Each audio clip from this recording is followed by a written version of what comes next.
Hello, how are you doing today? There's a lot going on. There's a lot that's been going on, but I right now am going to talk about the BET Gospel Award that was given out at the BET Awards about 3 weeks ago.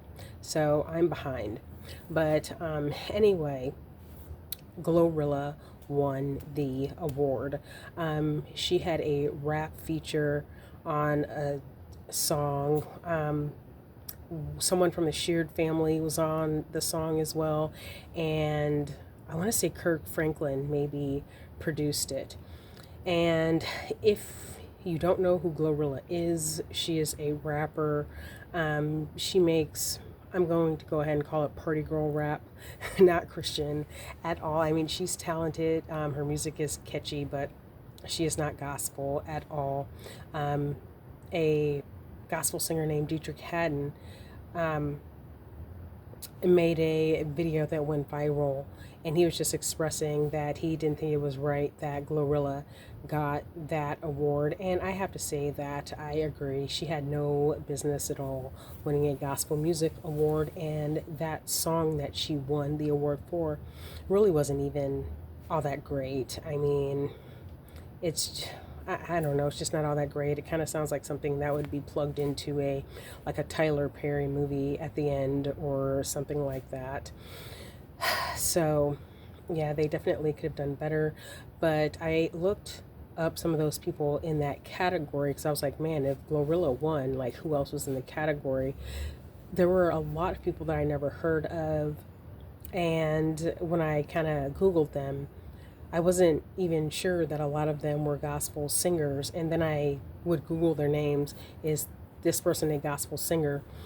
And a lot of them were not. A lot of them made some religious, some inspirational, some spiritual music. That's how they were described.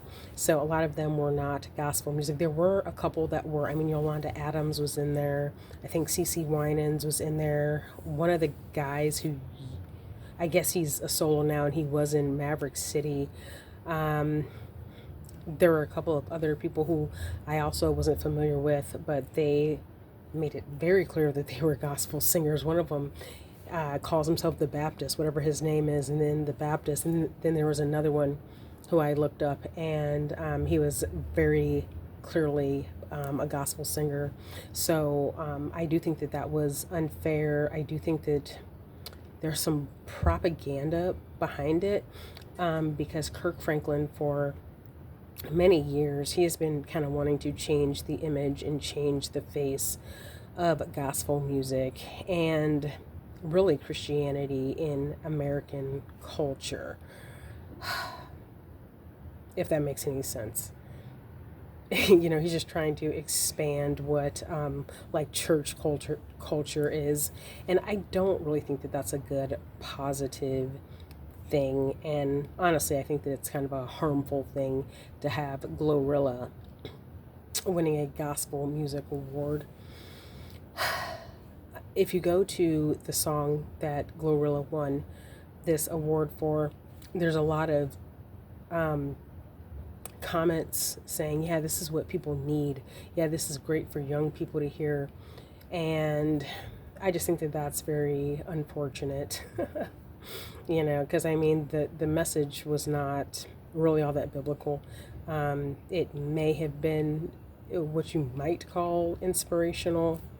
I'm not really all that inspired by it, but yeah, I guess some people would call it that. Um, it was an extremely watered down message, if the message was even supposed to be called Christian. So, yeah, there's that. But I do suspect that Kirk Franklin has a troll army that works on his behalf, and I do think that they may have been a lot of the comments. So, I think that it might be better if pop music outlets are going to have some sort of like gospel music award, just change the name of the category to inspirational or spiritual or something like that instead of gospel, because a lot of what is being produced now by the music industry is not really gospel music.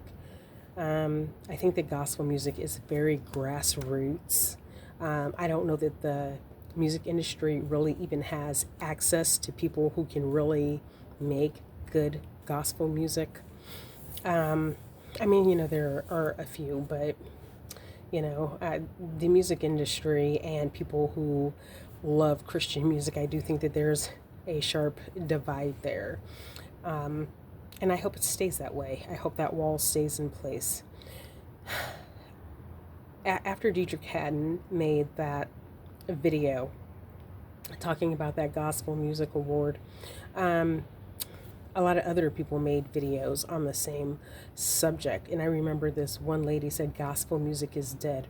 Gospel music is not dead. I just think that what the music industry is putting out is not really gospel music. Again, gospel music is very grassroots. And I mean, just think about hymns. Like a lot of these hymns that are so very powerful were made or written like in the 1800s, and like doxology was written centuries ago, and Maverick City has a cut of it. And so gospel music is not dead. It's just that there's something else now that's trying to be promoted as gospel music, and it's not a good representation. So I'm glad that Deitrick Haddon spoke out on that. He definitely did the right thing. So anyway, I mean, Glorilla is good at what she does. I think that she needs to make a choice. You cannot serve two masters. The Bible says that. If she wants to make, let's go ahead and call it pretty girl rap, she needs to go ahead and do that. If she wants to make Christian music, she needs to do that. I think a choice needs to be made. Nothing against her, but you cannot really straddle that fence. So yeah,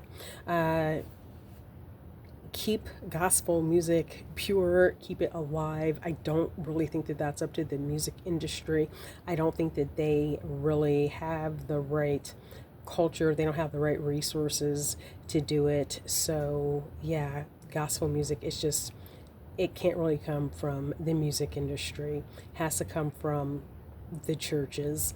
And so yeah, support your local churches that are producing good Christian and good gospel music. Now, here's my opinion. There is a viral clip that goes, there's a clip on the internet of the Mississippi Mass Choir, and it goes viral ever so often. It's pretty well known. That woman who is the singer, the featured singer on that clip, she's still alive. She's like in her 90s. They should have given it to her. That would have brought the house down. But there's definitely people who are more deserving of a gospel music award than Glorilla. I mean, that was just pretty ridiculous. And Kirk Franklin was playing in Christians' face and trying to troll Christians, which is kind of what he has based his career on in part. I think Kirk Franklin has some issues, and I do think he has some issues and maybe some bitterness and some axes to grind with Christians. So anyway, that's all I have to say about that, and I will be back later. Bye.